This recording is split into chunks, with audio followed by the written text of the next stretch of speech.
Hello, I'm Kurma and welcome. In this series, we're going to show you how to cook a wide variety of international vegetarian cuisine from over 30 countries. And in this edition, we're going to show you how to prepare an East meets West buffet, consisting of rainbow brown rice and potato and cottage cheese rolls with cranberry sauce. So, let's begin. Did you know that there are a purported 10,000 varieties of rice cultivated in the world today? That's a fact. And I'm going to show you today how to make one of them. A fabulous rainbow brown rice made from long grain brown basmati rice, which is a very, very nutty, healthy variety of rice. Let me show you the ingredients today for this very, very colourful, as the name suggests, rainbow rice. Over here we've got the ingredients for our spice section of the rice, starting with our salt. We've got 1½ teaspoons, 2 small bay leaves, 4 tablespoons of ghee or clarified butter, a teaspoon of yellow asafoetida powder, half a teaspoon of freshly ground black pepper, a tablespoon of minced fresh ginger root, and 3 tablespoons of raw sesame seeds. And on the back platter here we have a wonderful selection of beautiful vegetables. We've got 2 tablespoons of the following vegetables: tiny cauliflower pieces, celery bits, green peas, red peppers, carrot straws, cooked corn, tomato pieces, cooked chickpeas, and roasted peanuts. And in the centre here we have 1½ cups of that lovely long grain brown basmati rice. This is a special type of long grain brown rice. It's called long grain basmati. Some of you might be familiar with basmati rice, the wonderful long grain aromatic white rice from India. Well, it's been successfully grafted or crossbred with short grain American brown rice, and we've come up with a long grain brown basmati. So we're going to start today's brown rice by sautéing the rice grains in our pot over here. Simultaneously, we're going to be boiling the quantity of water. There's 3 cups of water to every 1½ cups of rice. So here our pot of water is on the boil, or actually coming to the boil. We're going to add our bay leaves and our salt. 2 bay leaves and the right quantity of salt for the rice. And while that water is coming to the boil, in our front pot, the flame underneath which is now on, we're going to sauté half of our ghee or clarified butter and our brown rice. And then we're going to add the water to the rice and cook it up together. And then we're going to sauté all our vegetables and our nuts and chickpeas and all sorts of lovely things and pop them in afterwards. So it's a very nice rice cooked in 2 parts. Let's add half of our ghee or clarified butter. Very nice nutty sweet flavour of clarified butter. If you prefer, you can use olive oil for this recipe. It works fine. This brown rice, by the way, has been washed and dried.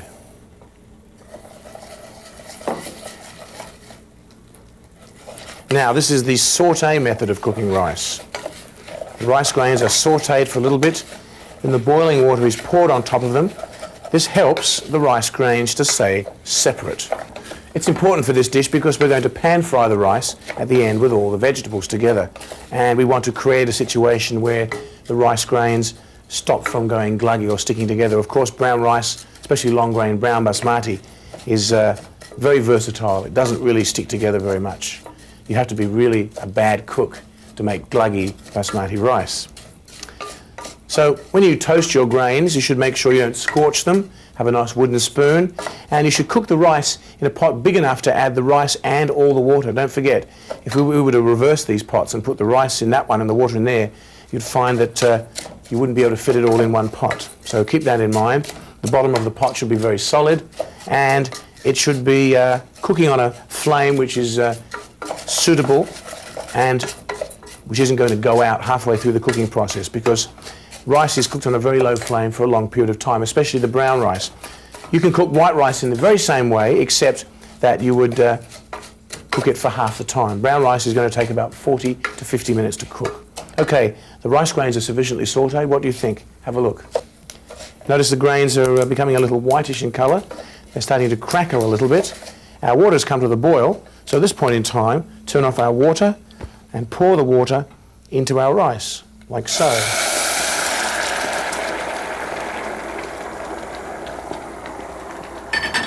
At this point in time, we need to make sure there's no rice grains stuck on the pot, that they're all inside there. Let's stir it round once. Turn down the flame to a very low, well, that's as low as it can get. Make sure our pot is right in the centre of the flame. That's important that it cooks evenly.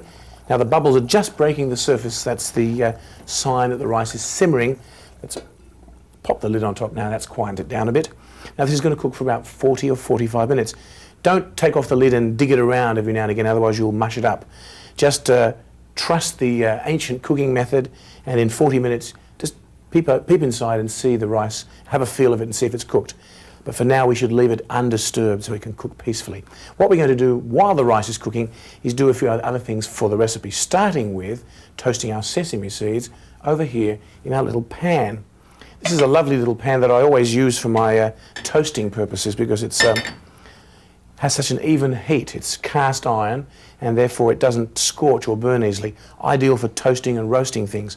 Well, our sesame seeds in this recipe have to be dry roasted.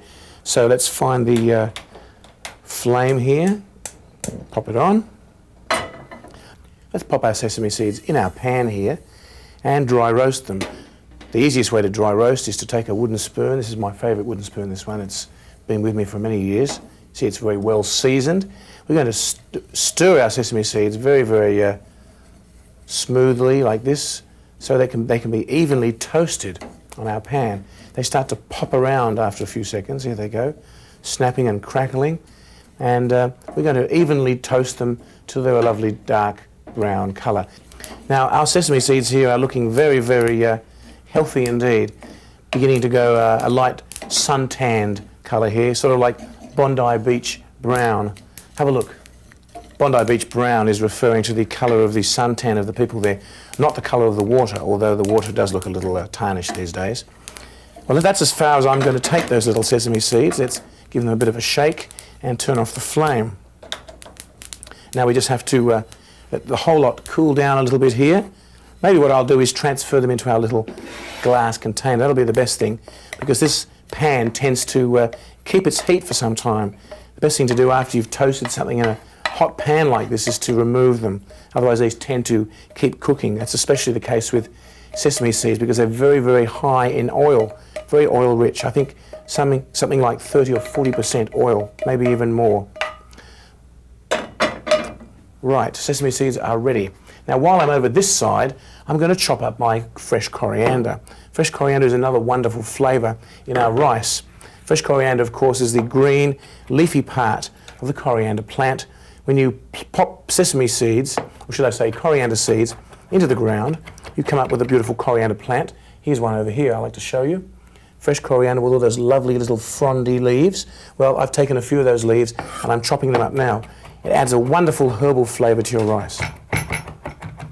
Good sharp knife does the job here. There we go, that's sufficient. Just slightly chopped. Let's pop them into our bowl. Right, now we've got all our ingredients together. Next thing we're going to do is to set up a little operation over here where we're going to roast our vegetables, or should I say pan fry them. So let's move a few things around here. Let's pop that over there. And behind me, at the back of the kitchen, I have a lovely wok that I'm going to fry my vegetables in. Take a wok on the wild side here and saute a few things up. I'm going to add the rest of my ghee. Let's make sure I put the right flame on here and put our ghee in our wok like so, and we're going to do a bit of toasting up. Then when the rice is cooked, we're going to fold our lovely cooked vegetables into the rice. This is really a lovely colourful dish and something that guests can really relate to. It's very healthy and very, very colourful, hence the name rainbow brown rice. Okay, first thing we're going to do is to saute our ginger. Let's let our ghee get warm here first. I think it's looking pretty good. Okay, let's pop in our ginger, shall we?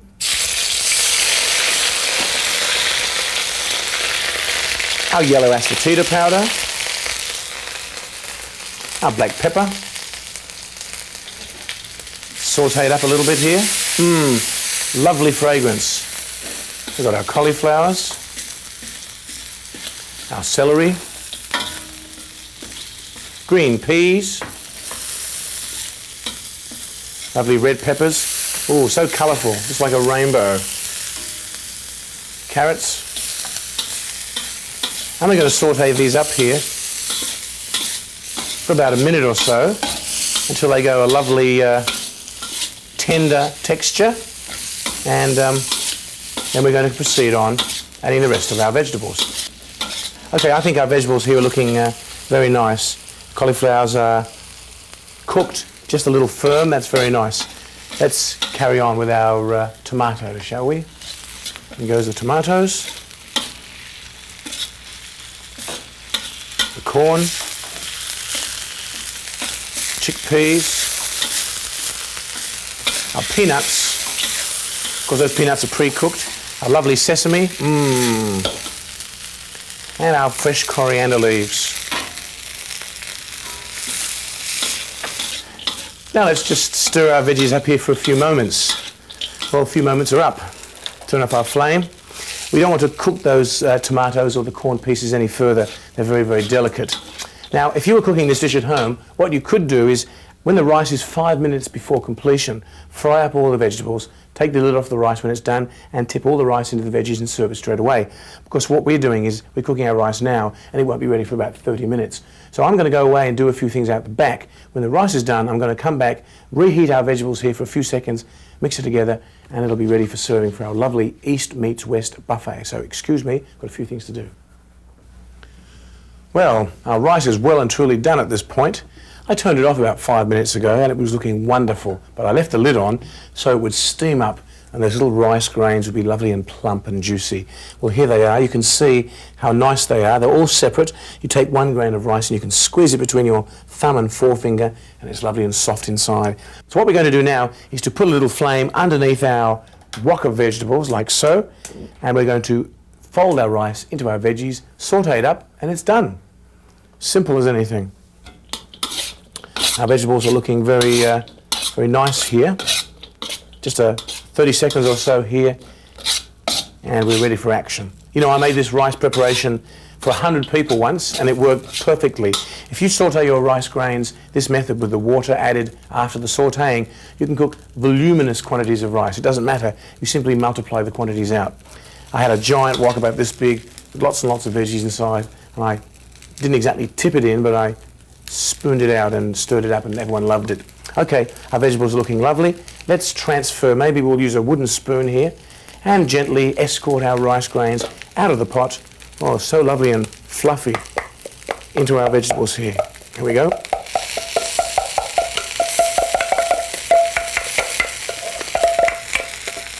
Wasn't that easy?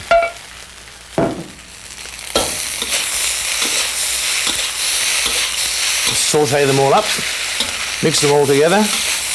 What a wonderful aroma.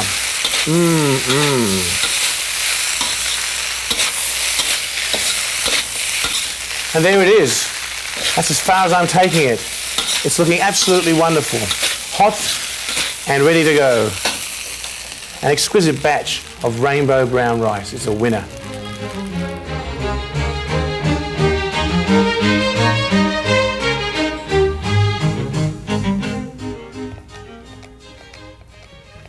Here's an unusual buffet-style savoury that never fails to please. Potato and cottage cheese rolls with cranberry sauce. Unbelievable. It's a pastry made from flour and sour cream, filled up with mashed potatoes and cottage cheese, baked in little rolls in the oven, smothered with cranberry sauce and sour cream. It's utterly irresistible. Let me show you the ingredients here for this winner savoury. We've got some mashed potatoes here. These are lovely Idaho baking potatoes that have been boiled, peeled and mashed. And over here we have a cup of cottage cheese, 1.5 teaspoons of salt and a little bit, 1/8 of a teaspoon of crushed black peppercorns. All those 4 ingredients make up the filling for our dish. And over here we have the ingredients for the pastry and the topping. We have a cup of sour cream to go inside the pastry, a cup of sour cream to go on top afterwards. 1.5 cups in this bowl of plain flour. We've got a teaspoon of baking soda, that's sodium bicarbonate. 2.5 ounces, that's 70 grams of butter. This is room temperature. I've chopped it up into little pieces for our pastry. A little bit of extra pastry, a little bit of extra butter for buttering on top of our lovely rolls. And we've got about 1.5 cups of lovely cranberry sauce. So the first thing we're going to do is finish mashing our potatoes here. This recipe was given to me some years ago by a friend of mine from Lithuania, and it's been part of my repertoire ever since. It's sort of a cross between a savoury and a dessert. Quite an intriguing preparation. So our mashed potatoes are all completed here, looking very, very creamy indeed. We're going to add now our cottage cheese, our salt and our pepper. This is the filling for our pastries, and it constitutes a very, very tasty, succulent combination indeed. Here goes the cottage cheese, like so. Now let's fold it all up together, and then we're going to set it aside and continue on with our pastry. I've chosen the cottage cheese with the large curds. It's rather attractive. You could, if you like, use the smooth cottage cheese. It's really a matter of personal preference.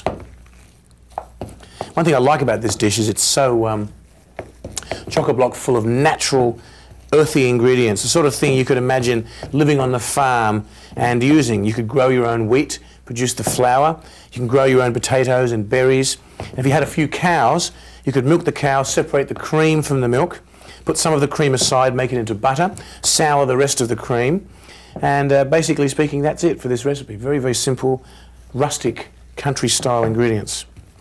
So there's our filling. Lovely chunky bits of cottage cheese folded in with potatoes and a little bit of black pepper salt. Now our pastry. Let's get our pastry flour over here with our large bowl. Let's sieve it through into our bowl here for easy mixing, along with our baking powder, like so.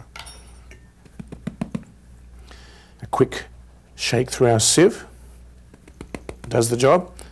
Now this is an interesting pastry because it's not going to be moistened by milk or water, but rather with sour cream. So it's a very rich pastry, and it's quite a short crust pastry because it's got quite a bit of butter in there. Very, very delicious. It's a very opulent preparation, actually. Now let's get that butter moving here. I really think it's best now to get my hands involved with this operation. You can't go wrong. This is what we've got hands for, making pastry. Rub that butter in to make a lovely short crust. There's our pastry, all nicely rubbed together, the flour and the baking powder and the butter. Looking like a coarse meal here. Now we're going to fold in our sour cream and make a lovely pastry.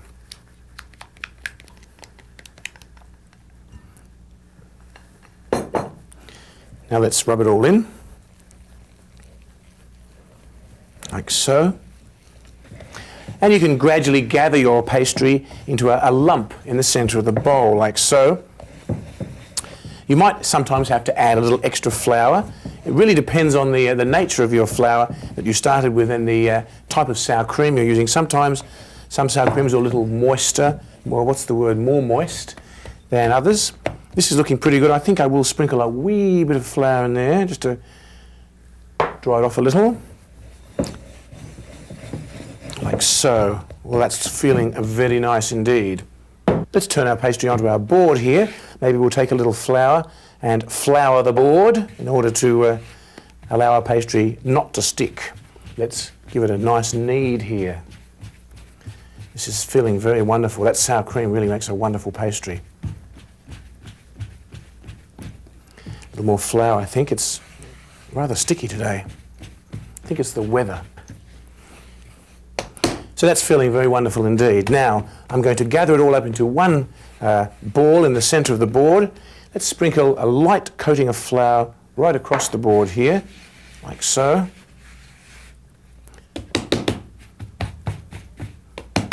I'm going to roll this out now into a rectangle. It's not easy to roll something into a rectangle, but I'm certainly going to give it a try. You need to straighten it up a little bit, that I'm going to show you in a few seconds. First thing is to at least roll it out into a disc or whatever shape. Actually, this is amazing. This is looking a bit like Australia. I live just about there. Oh, it's looking quite wonderful here. Well, I think that's just about it.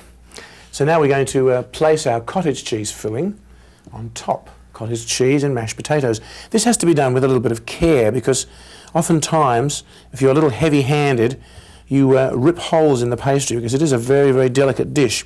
What I like to do is spoon on little lumps of this stuff so I don't have to drag them right across the surface of the pastry. The idea is we're going to cover the whole pastry with a sheet of this lovely potato and cottage cheese filling.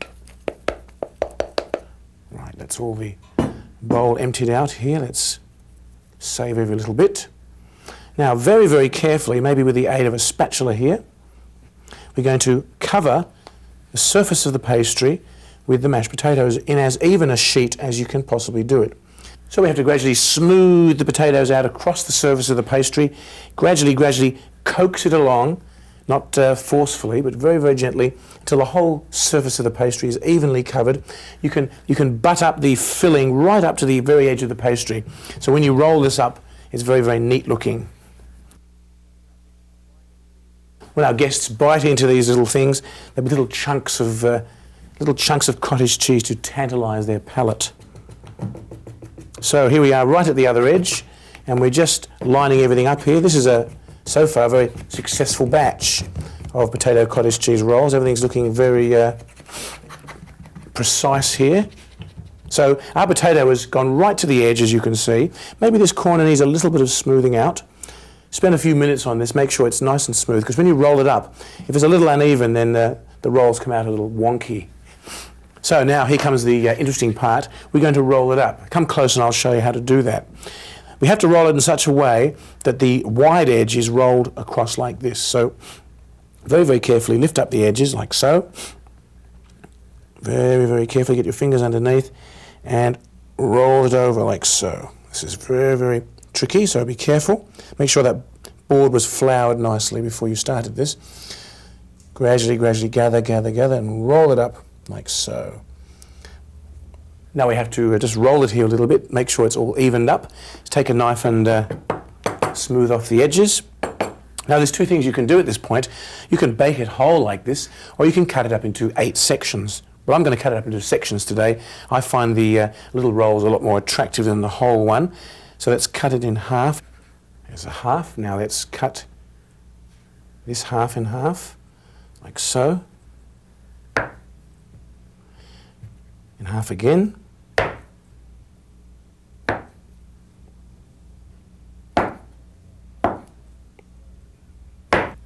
There we go, 8 handsome looking rolls. Now we're going to pack these onto our buttered non-stick tray here, which I've got hiding in my labyrinthine shelving system underneath my bench here. Let's take our little rolls and place them on our tray, shall we? Carefully easing them out. There's 2 ways of handling our little rolls at this point in time. I've done it both ways, and both times were very successful. You can either sit them up like this, or you can open them up a little bit and roll them into little circles so you see the spiral effect on the top. I'm going to do them this way today because I think it's more fitting their shape. Like so. Carefully does it. They're quite delicate at this point in time. Now, because there's a little bit of baking powder in the pastry, they're going to rise a little bit, so we need to keep them apart somewhat on the tray. I'm going to rearrange them here in a second. Righty-ho, now let's give them plenty of room to expand so they don't crowd each other out. I think that's looking right. Well, our oven is preset on 200 degrees Celsius, 390 degrees Fahrenheit. Nice hot oven. We're going to pop these in now and bake them for about half an hour. We can check as we go along to see how nice and golden they are. Actually, I forgot one thing. We have to butter them with a pastry brush and some butter. Let's pop some on here. A little bit of butter on top of each of them to give them a lovely golden sheen. That's always a nice little touch. This butter wasn't melted, but it's just about liquefied from the warmth of my kitchen here. It's certainly a pleasure to be in my nice warm kitchen when it's cold outside. So, it's time to bake these little fellows now. Lovely little cottage cheese and potato rolls. Let's pop them in the oven and come back in about half an hour's time. Well, here I am in my lovely clean kitchen, spick and span from top to bottom. And we've got our serving suggestion all set up here. Sour cream and cranberry sauce to go on top of our golden pastries. So let's have a peek and see if they're done, shall we? I better take an oven cloth with me. They're probably mighty hot. Ooh la la, look at these pastries. Aren't they magnificent? Ooh, these are the best batch I've made in a long time. What do you think? Golden, crispy, crunchy, delicious pastries. Well, we're going to transfer these one by one very carefully onto our serving platter here. And I think our guests are going to go what's the word, berserk when they see these. I like to serve these at the end of the meal with an adequate serving of sour cream and cranberry sauce. The more the merrier. Have it out the back, some extra bowls for them to ladle on top.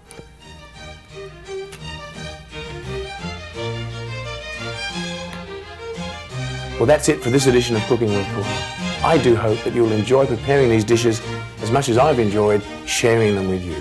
Happy and healthy eating.